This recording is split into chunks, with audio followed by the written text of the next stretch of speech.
Hola, ¿qué tal a todos? Buenos días, tardes o noches. Espero que estén muy bien. El día de hoy vamos a comenzar con los videos de este año. Antes que nada, les quería agradecer por el apoyo del año pasado y espero que este año haya mucho más apoyo, que el canal crezca mucho, es uno de los objetivos. Y pues nada, este va a ser el primer video con el que vamos a iniciar el 2024. Es para continuar con la serie sobre vacunación. Vamos a estar intercalando entre algunos videos de anatomía, de fisiología, lo que hemos venido haciendo, videos sobre el esquema de vacunación, vamos a completar y bueno. Este va a ser el segundo video. Vamos a hablar sobre la segunda vacuna que se aplica a los recién nacidos, que es la del virus de la hepatitis B. Ya mencionamos acerca de la tuberculosis, ya hablamos acerca de la misma, y ahora vamos a hablar acerca de el virus de la hepatitis B.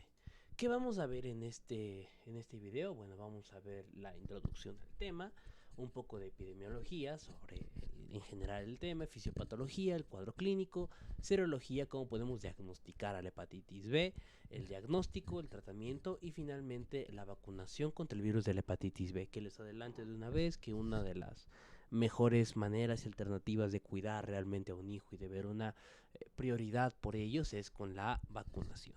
Dicho esto, bueno, vamos a comenzar. Lo primero que tenemos que entender es qué es el virus de la hepatitis B. De forma general, vamos a ver que el virus de la hepatitis B es el agente causal de la hepatitis B, ¿ok? Si bien nosotros entendemos y sabemos que la hepatitis B tiene esta gran capacidad de transmitirse a través de muchos fluidos, ahorita vamos a ver cómo es que se transmite, pues bueno, el causante es este virus de la hepatitis B. Es un virus de ADN, ok, es un virus de ADN que se replica, es decir, utiliza, como todos los virus, la maquinaria propia, en este caso de los hepatocitos, y a partir de ahí se replica. Puede llegar a ser causante de cáncer, sobre todo cuando el estadio de la enfermedad llega a ser crónico, ok, que ahorita vamos a ver cuáles son los criterios de cronicidad, pero les adelanto que es cuando esta es más de 6 meses. Pertenece a la familia Hepatnaviridae y del género Orthohepatnavirus, ¿ok? Su transmisión es muy variable, pero de forma general se transmite por fluidos corporales. Ahorita vamos a ver cuáles son esos fluidos corporales, drogas intravenosas o incluso por iatrogenia, sobre todo cuando no se desinfectan de forma adecuada o por alguna razón no se genera esta adecuada asepsia, ¿ok? También puede transmitirse a través de iatrogenia y transmisión vertical u horizontal, que de hecho es la mayor de las mayores causas de progresión y por eso es que se debe de aplicar esta vacuna contra la hepatitis B. Cura, si bien hay mejores métodos de prevención hoy en día y los antivirales actuales se siguen desarrollando, aún no hay una cura en específico, ¿ok? Sí se ha demostrado que se disminuye el periodo de daño y que, por ejemplo, si la enfermedad tardaba 10 días, con ese tratamiento tarda 5, un ejemplo, ¿no? Hasta eso se ha logrado, ¿ok? No tenemos como tal un virus un antiviral que nos erradique por completo al virus. Pero pues bueno, esto sigue trabajando y desarrollándose. Ya saben que como en cada video siempre les dejo en la parte de abajo las referencias y bueno, al final del video también les hablo o les dejo todas las referencias. Esta es una distribución de forma general de cómo está la hepatitis B. Si bien existen zonas endémicas con otro tipo de hepatitis, como la hepatitis D, tal y como se observa en esta zona del norte de África, gran parte de Europa, y en esta zona de Norteamérica tenemos más contra lo que es la hepatitis A, pero pues bueno, la hepatitis B está en toda esta región del mundo y en zonas endémicas como África, que no se muestra bien en el mapa, pero bueno, de forma general sabemos que está en África y en zonas endémicas en donde la relación es porque por alguna razón el plan de vacunación de esos países no ha sido el más adecuado, ¿ok? Ahora, hablando de epidemiología, les mostré de forma general el mapa de dónde es que se encuentra esta mayor relación. Pues bueno, ¿cómo se va a transmitir? Ya hablamos sobre los fluidos corporales, drogas intravenosas, iatrogenia, la transmisión vertical.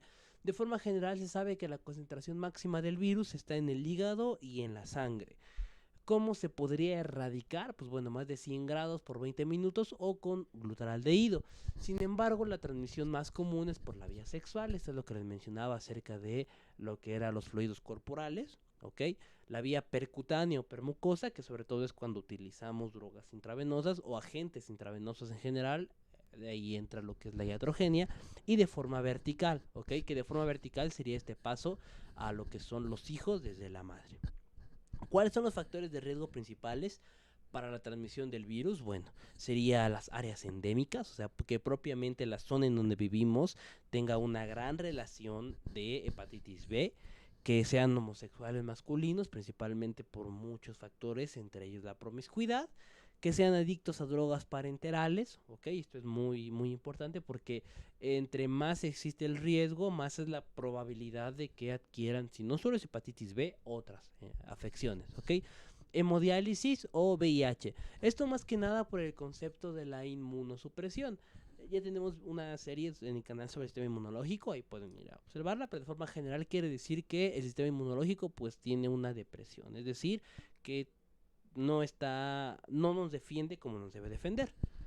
3. ¿Cómo se observan los infectados? Bueno, de forma general, se sabe que la vía sexual es más del 40%. De ahí la promiscuidad y la capacidad de que además existe una coinfección con el virus de la inmunodeficiencia humana, ok, el VIH. En cuanto a madres y iatrogenia, es mínimo, ¿ok? Hoy en día más que nada por la vacunación contra hepatitis B. Sin embargo, antes de la vacuna, pues era muy común que existiera esta transmisión vertical directa. En el mundo, bueno, ¿cómo estamos? En el 2015 se encontraron más de 257 millones de casos, donde más del 60% se encontró en la zona de África y en la zona de oeste del Océano Pacífico. En relación con el 29% con la cirrosis en el mundo y en el cáncer hepático. Más que nada cuando la hepatitis B se transforma en una hepatitis crónica, ok, que esto es muy común que llegue a suceder, sobre todo cuando ya pasaron más de 6 meses y además la persona presenta un estado de inmunosupresión, puede llegar a desarrollarse cáncer y cirrosis hepática. Ahora, ¿por qué no existe un tratamiento en específico? Más que nada es porque, como todo organismo que existe en el mundo, los virus también mutan, ¿ok? Y al mutar tienen la gran capacidad de cambio. Y lo que más nos preocupa es que existen más de 35 subgenotipos del virus, ¿ok? Si bien existe obviamente el virus de la hepatitis como tal, de la A a la E, dentro de la hepatitis B hay otros 35 subgenotipos, lo cual hace que el subgenotipo 1, por ejemplo, no sea el mismo que el subgenotipo 30 y que por lo tanto si ya se pudo desarrollar un antiviral contra este, no necesariamente va a funcionar contra otro, incluso los mecanismos fisiopatológicos que tiene de desarrollo no serían los mismos, ¿ok? Es importante de reconocer y saber. Y 5, el riesgo de adquisición del virus. Pues bueno, lo que les decía, ¿no? Que según la endemia del área, más que nada factores de riesgo, volvemos a lo mismo, áreas endémicas.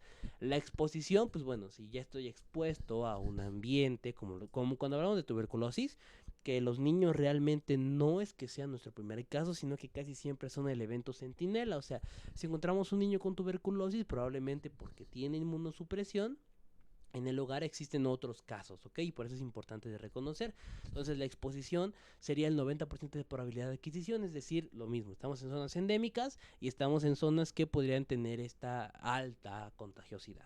La incubación puede ir de 30 a 180 días y es contagioso un mes antes y un mes después de que se desarrollen los síntomas. De ahí la importancia de la prevención con la vacunación y de la gran transmisión, sobre todo por vía sexual, ¿no? Que es, pues no hay ningún síntoma, incluso un mes antes y un mes después. Y esta tabla se me hizo muy interesante porque son personas, es una relación de personas con la infección y sobre todo cómo se están tratando, ¿ok? Las personas que tienen infección son todas ellas. Esto es en los Estados Unidos, ¿ok? En los nacidos en Estados Unidos y los fuera de Estados Unidos. Los que tienen y conocen que tienen la infección es este porcentaje y los que reciben tratamiento es este porcentaje. Lamentablemente es un hecho que todas las enfermedades o muchas de las enfermedades siguen esta regla porque a pesar de que ya se observó que tienen la patología no hacen nada por tratarla. Ahora, ¿cuál es la fisiopatogenia de la enfermedad? Bueno, al igual que muchos otros virus, como tal, no puede reproducirse por sí solo, sino que necesita la maquinaria específica en ese caso, de los hepatocitos, ¿ok? Lo primero va a ser la entrada y replicación del virus por los mecanismos que ya les venía platicando, vía percutánea, vía permucosa, eh, por vía vertical, ¿no? Y en un estado constante endémico, ¿no? Que puede entrar. Este va a entrar a las células hepáticas, ¿ok? Va a entrar en las células del hígado, los hepatocitos. Y lo hace a través de un transportador de lípidos biliares, que es, por ejemplo, es este que está aquí, ¿ok? O sea, a partir de aquí tiene que entrar a lo que es el hepatocito, pero entra gracias a un transportador, que es este, el Sodium Taurocholate Cotransporting Polypeptide, o NTSP, ¿ok? El transportador de sodio taurocolato. Este es el por el que va a entrar. Y convierte lo que es el ADN propio del virus, porque recordemos que es un virus de ADN, a ccDNA, que más que nada es como que si lo superenrollara, ¿ok? Es esto que está aquí, este proceso, lo superenrolla, y a partir de este superenrollamiento y de que lo vuelve más complejo, más específico y sobre todo más replicativo, empieza a generar el mecanismo de transcripción. Y bueno, de forma general, ¿cuál es la fisiopatología de casi todos los virus? Entran a la célula, luego entran al núcleo, se aprovechan del mecanismo nuclear, viajan hacia la zona de replicación de proteínas y con todo el mecanismo genético de la célula empiezan a usar la maquinaria para reproducirse y liberar más copias del virus que, bueno, van a empezar a infectar a todos los hepatocitos adyacentes. Pues como tal, obviamente tiene que haber un desenvolvimiento del virus, o sea, la membrana protectora que tiene. De hecho, muchos de los antígenos que se detectan es gracias a esto. Pues bueno, son los que al final de cuentas nos van a dar la opción. Hay una fase aguda y crónica del virus que básicamente se divide en 6 meses de diferencia, ¿ok?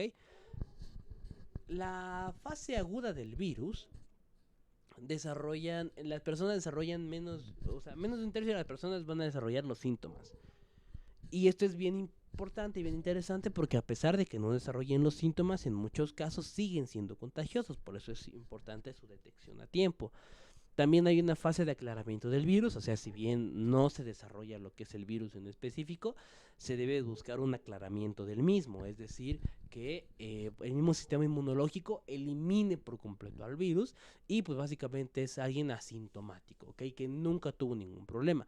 Sin embargo, las células encargadas de la eliminación como tal del virus de la hepatitis serían los linfocitos T CD8, ¿ok? Y además de que hay otros factores como las citocinas, factores de necrosis tumoral e interferón gamma. De hecho, cuando existe un problema de fase crónica del virus, las células que fallan son justamente estas TCD8, ¿ok? Y esto, pues bueno, genera que los hepatocitos sigan siendo infectados y que por lo tanto no puedan eliminarse gracias a la acción de los CD8. La proliferación viral como tal en la fase crónica necesita de algunas proteínas como PD1, 2B4 o CTLA, que básicamente son antígenos que van a promover que el virus siga replicándose y que no puede eliminarse gracias a los linfocitos. Por eso es bien interesante que en pacientes que tienen alguna inmunosupresión o asociación directa con el virus de la inmunodeficiencia humana, también haya esta cronicidad, ¿ok? Más que nada porque el cuerpo no puede defenderse. Hay menor capacidad en síntesis de factores antiinflamatorios, si bien en la fase aguda hay liberación de citocinas, TNF, interferones, etc. En la fase crónica, al estar disminuido el sistema inmunológico, estos no pueden estimularse, por lo tanto hay una disminución de factores antiinflamatorios. Se alteran muchas vías metabólicas y replicativas. De hecho, lo que ocurre de forma general es que el hepatocito como tal se vuelve fibroso y ya no puede generar una capacidad adecuada y por lo tanto se vuelve en esta cirrosis y cáncer hepático. Por eso es importante la detección a tiempo. Ahora, ¿cuál es el cuadro clínico del virus de la hepatitis B o de la enfermedad por hepatitis B? Bueno, de forma general tenemos que entender que es una afección aguda, ¿ok? Donde se observan síntomas discretos en el transcurso natural de la enfermedad. cuando es la fase aguda. Cuando es la fase crónica, estos se llegan a incrementar por mucho tiempo y sobre todo es en la serología que vamos a encontrar estos problemas, ¿ok? En sintomatología, pues bueno, ¿qué vamos a hallar? Fiebre, cefalea, malestar general, anorexia, náusea, vómito, diarrea y dolor abdominal.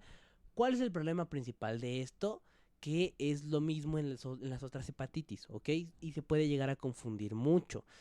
Por lo tanto, más que nada, nuestro diagnóstico va a ser serológico, ¿ok? Más que con otro tipo de situaciones. Los signos clínicos que presentan van a ser la presencia de ictericia, o sea, esta coloración amarillenta, elevación de las transaminasas, que básicamente son enzimas hepáticas que pueden estar alteradas en una inflamación crónica como la de hepatitis, ahorita vamos a ver otras causas, y la detección serológica, que es a partir de ahí en donde nosotros nos vamos a dar cuenta de que hay o qué tipo de hepatitis estamos tratando, ¿no? Porque como les digo, se parece mucho a otras hepatitis, de hecho cursa con los mismos síntomas, sin embargo la parte serológica es la que nos va a decir contra qué estamos luchando y cómo lo vamos a atacar. La enfermedad crónica son los parámetros serológicos y que esta esté por más de 6 meses, ¿ok?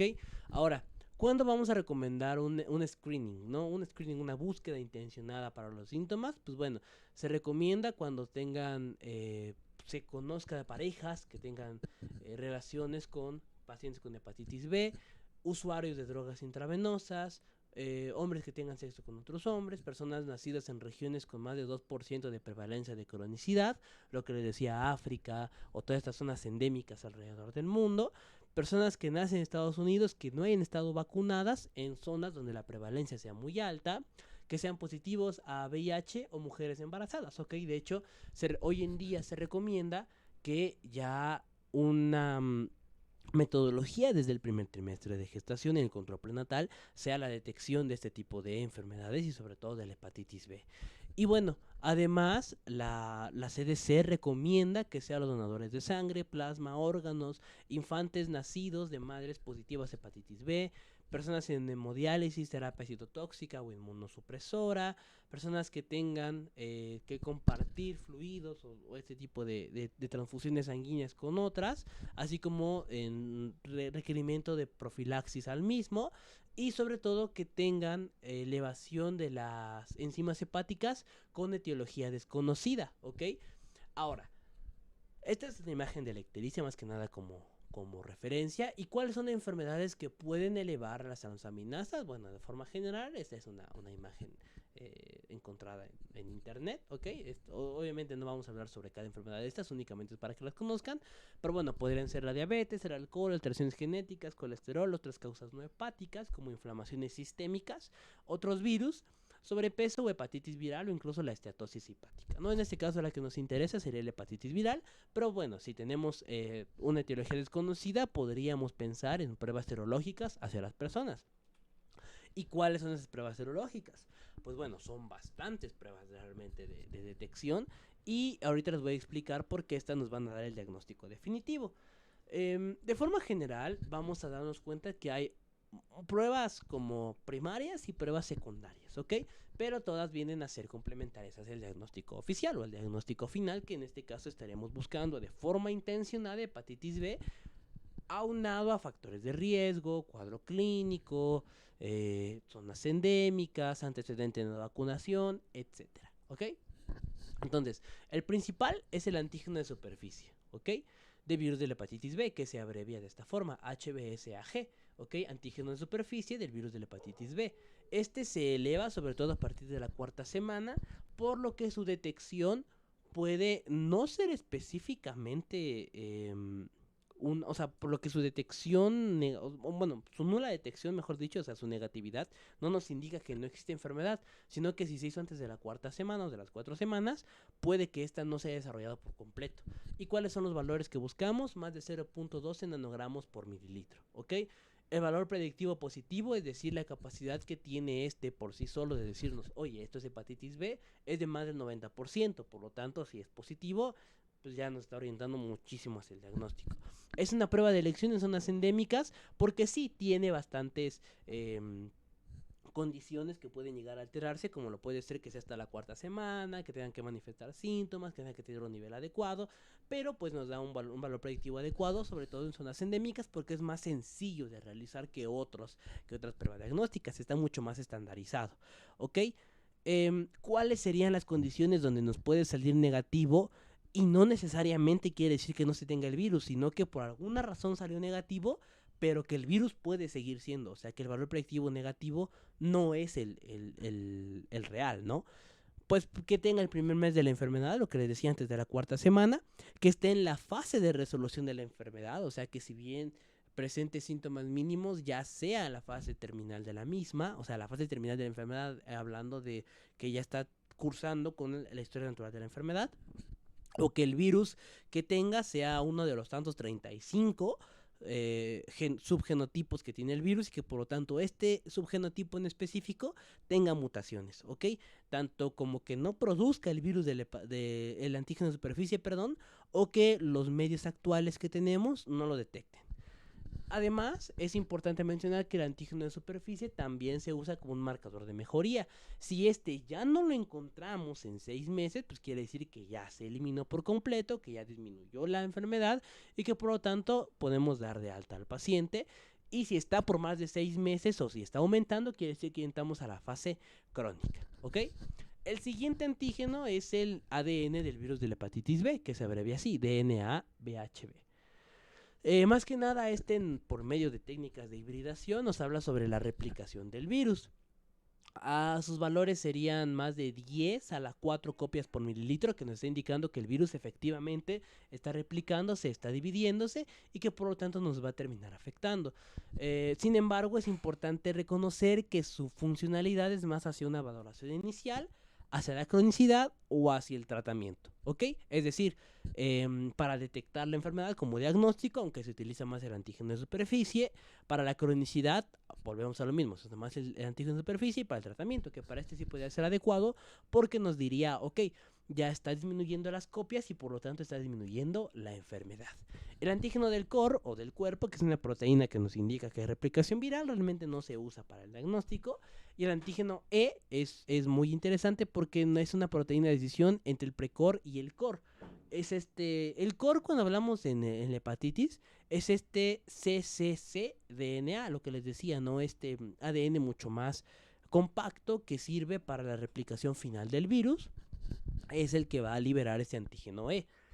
Puede estar bastante positivo, sin embargo el valor predictivo negativo es elevado, es decir, que esté negativo o que esté positivo no siempre nos indica un diagnóstico en específico, porque como sabemos existen más de 35 subgenotipos, bueno, como ya les dije, más de 35 subgenotipos, y uno de estos tiene mutaciones.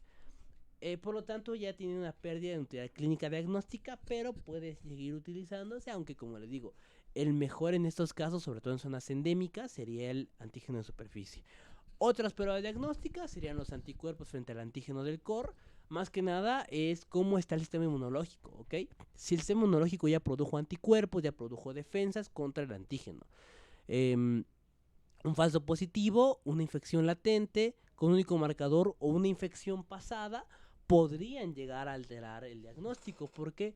Porque, bueno, no necesariamente quiere decir que exista la enfermedad o que realmente ya tengamos la enfermedad. Únicamente se sabe que el cuerpo ya creó defensas y que por lo tanto, pues ahí está estas defensas, pero no nos indica si ya está, si ya pasó.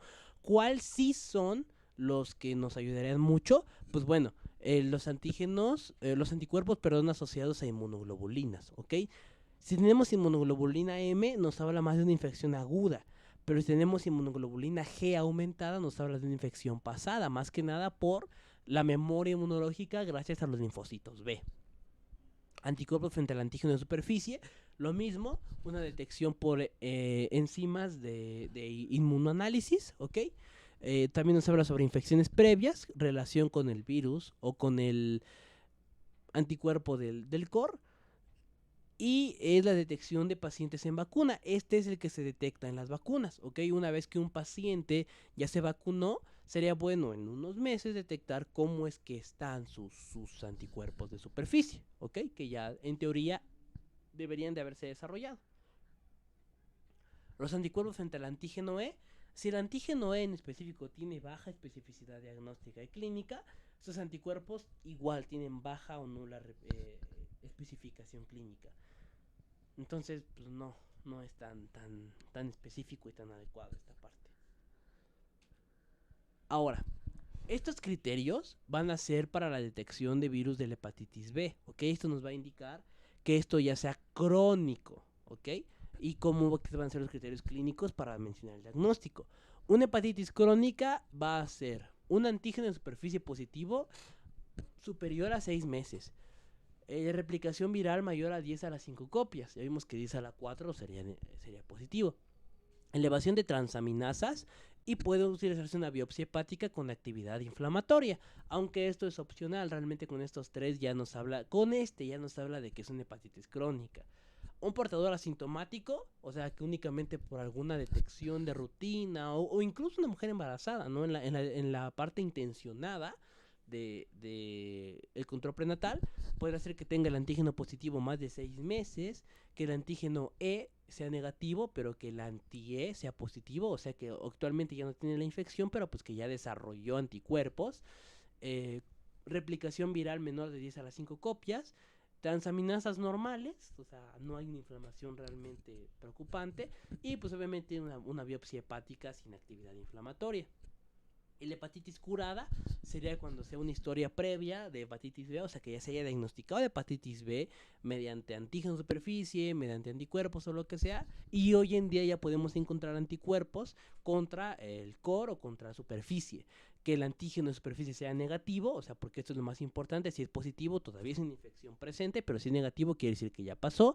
Que la replicación viral sea indetectable y que las transaminasas sean normales, ¿ok? O sea, ya no hay daño hepático y ya no hay replicación viral. Eso sería lo más importante.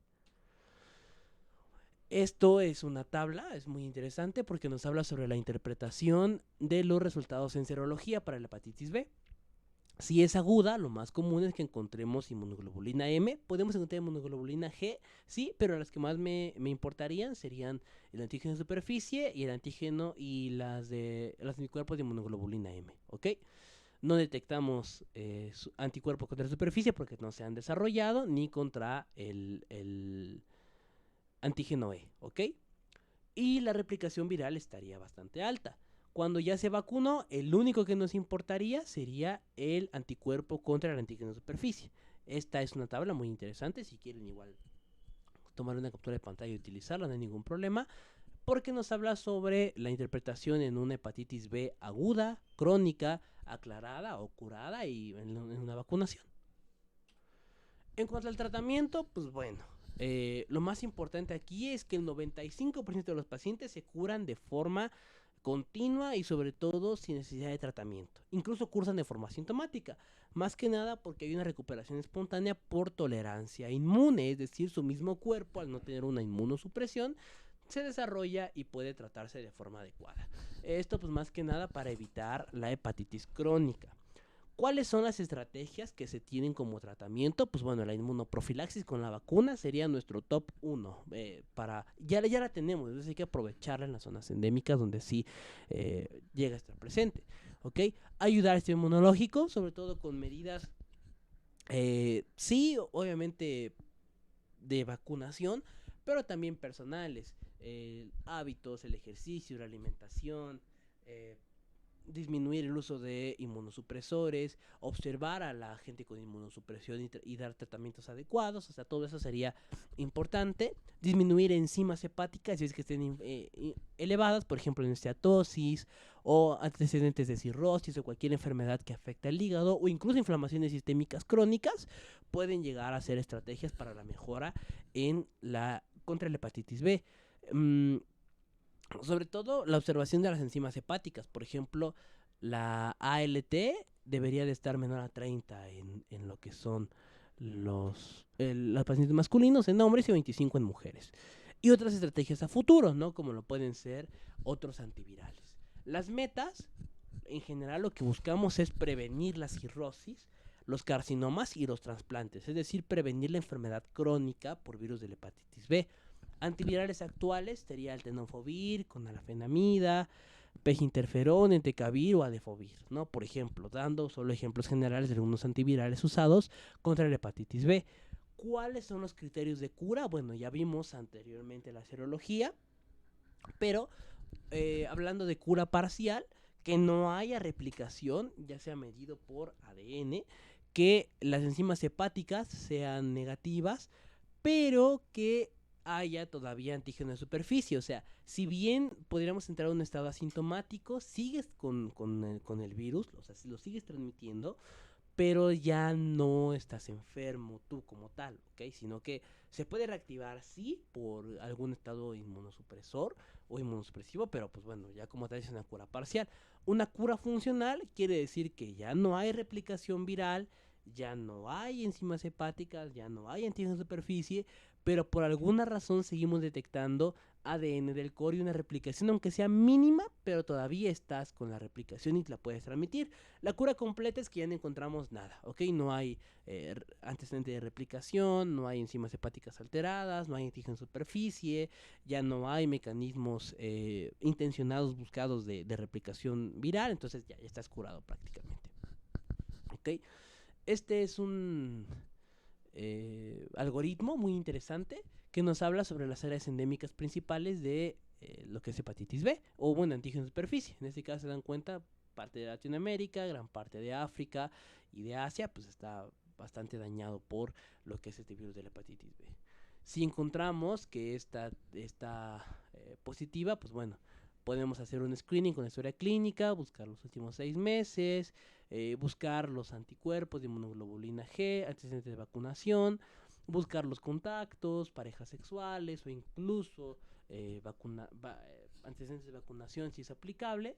Si encontramos también otras alteraciones hepáticas y usamos terapia antiviral, pero sigue habiendo alta fibrosis, pues bueno, ya tenemos que encontrar otras causas. De todas maneras, les dejo el algoritmo, también si lo quieren checar con más calma, pero de forma general, estas serían las metas del tratamiento contra la hepatitis B. Ahora, ¿cuál sería la prevención? Pues bueno, la vacuna contra la hepatitis B, ¿ok? Esta sería la más importante de todas, ¿sí? El top 1 del tratamiento contra la hepatitis B, ¿no? Porque si ya no tenemos hepatitis B, si prevenimos el desarrollo de esta, pues bueno, también se va a eliminar. Dato común también es que la hepatitis D depende de la B, por lo tanto es que si eliminamos una, vamos a eliminar la otra. Los principios generales de la vacuna es que es una vacuna elaborada por recombinación genética, se genera a partir del anticuerpo de superficie, del antígeno de superficie, perdón, y la detección de la vacuna sería el antígeno, el anticuerpo, ¿ok? La recombinación se hace con Jacenola polimorfa y Saccharomyces cerevisiae. Su dosis es de 10 microgramos en 0.5 o 20 microgramos en 1 mililitro. ¿Ok? Esa es como la presentación que trae. La conservación es entre 2 a 8 grados centígrados, igual que la vacuna de la tuberculosis. Se puede usar hasta 28 días después de la abertura del frasco, obviamente manteniéndose en estos estados de conservación.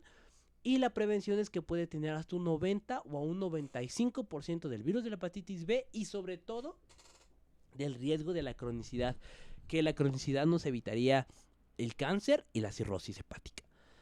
Para que nosotros digamos que okay, el paciente sí está curado, tenemos que detectar más de 10 mil unidades por mililitro del anticuerpo contra el antígeno de superficie, y esto nos dirá, ¿sabes qué? Tu paciente ya está protegido contra la hepatitis B.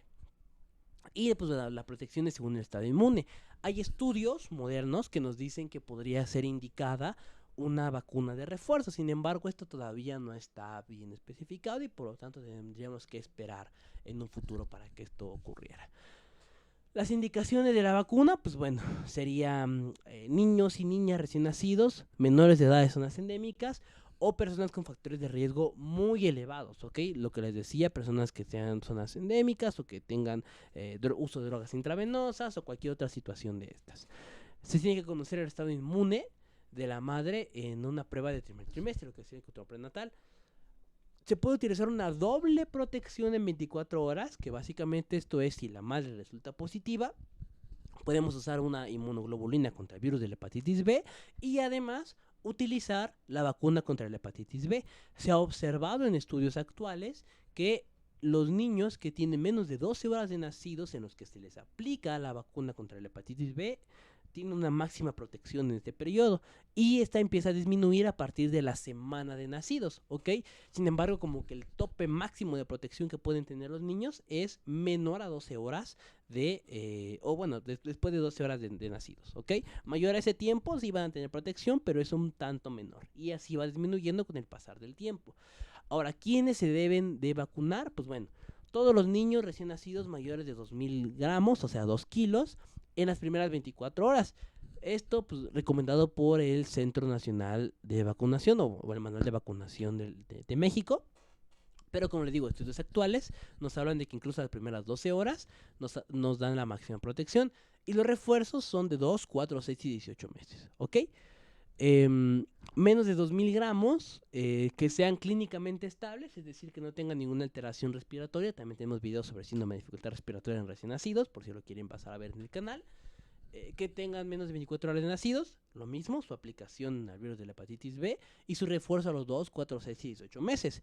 Y los menores de 29 semanas o de 1500 gramos, o sea que sean prematuros, tenemos que esperar 6 u 8 semanas después del nacimiento para aplicarle su vacuna y lleguen a nuestro periodo de recién nacidos con un estado adecuado de nacimiento, de tamaño, ¿no? Que sería a partir de 35, 37 semanas aproximadamente lo que se les daría. Ahora, ¿cuáles son las consideraciones para la vacunación? Las indicaciones, como les digo, la aplicación del nacimiento, recién nacidos de madres con el antígeno de superficie positivo, personal de salud y estudiantes, sobre todo por el riesgo de contaminación cruzada, pacientes con hemodiálisis, transfusiones o trasplantes, sobre todo por la inmunosupresión, viajeros a zonas endémicas, personas con VIH, población cautiva en asilos, conviventes con personas presentes con antígenos de superficie positivo, o sea, estas zonas endémicas o incluso en el mismo hogar, ocupación de espacios geográficos definidos, asilos otra vez, personas con diagnósticos de ITS, sobre todo porque casi siempre una ITS viene acompañada de otras, ¿ok? Usuarios de drogas intravenosas, aquellos que practiquen o con prácticas sexuales no seguras, personas que no sean vacunadas con material expuesto, ¿ok? Sobre todo, por ejemplo, personal de salud. Personas sin antecedente a la vacuna monovalente, es decir, la vacuna de nacimiento o la hexavalente, que ya más adelante vamos a observar y vamos a ver cuál es la vacuna hexavalente. Personas con enfermedad renal crónica. Y pues bueno, estas serían las indicaciones principales o los que deberían de vacunarse contra la hepatitis B. ¿Cuáles son las contraindicaciones y precauciones y ESAVI? Ok. Precauciones, personas que tengan reacción alérgica grave. O sea, quienes tengan reacción alérgica, pues obviamente ya no se les va a poner ni refuerzo ni nada por el estilo. Se debe suspender si hay una enfermedad aguda o grave. O sea, la única contraindicación es que existe una reacción alérgica. ¿Cuáles son las precauciones? Que en este momento tengan enfermedad aguda o grave. O sea, un niño recién nacido que tenga un problema de dificultad respiratoria, que sea muy prematuro o cualquier situación, hay que suspenderla y aplicarla cuando sea clínicamente estable o cuando lo permita su edad. Madres positivas, como les digo, se tiene que aplicar inmunoglobulina contra hepatitis B y la vacuna preferentemente menos de 12 horas, ¿ok? ¿Y cuáles son los ESAVI? Los ESAVI serían los eventos asociados a la vacunación. Sería el dolor en el sitio, eritema, inflamación e induración, fatiga, cefalea, irritabilidad, fiebre u otros eventos, que pues bueno, otros eventos, sobre todo con la anafilaxia, es muy rara y serían más de un caso, incluso menitos por millón. Y bueno, ya para ir terminando, les dejo un esquema de vacunación de la dosis monovalente. Por ejemplo, si es una persona recién nacida los primeros 7 días de vida, se le aplicaría a esto 0.5 mililitros por vía intramuscular en la zona del muslo izquierdo. Menor de 5 años que no haya recibido la vacuna, pues bueno, esta es la dosis que se debe de usar. Y la zona, pues bueno, dependiendo si es menor de 18 meses en el muslo, si es mayor en la región deltoidea. A partir de 11 años sin antecedente de vacuna, estas serían las dosis y esta sería la región en la zona deltoidea. Y con hemodiálisis, sobre todo por el estado de inmunosupresión. Así que muchas gracias por haber visto el video. Si les gustó, ya saben que pueden dejar like, comentario, compartir y suscribirse al canal, que eso le ayudaría mucho. Y pues bueno, me despido con esta frase de Confucio, no sin antes dejarles todas las referencias usadas en este video, que la frase dice lo siguiente: la educación alimenta la confianza alimenta la esperanza y la esperanza alimenta la paz. Así que muchas gracias por haber visto el video y nos vemos pues en el siguiente. Hasta la próxima.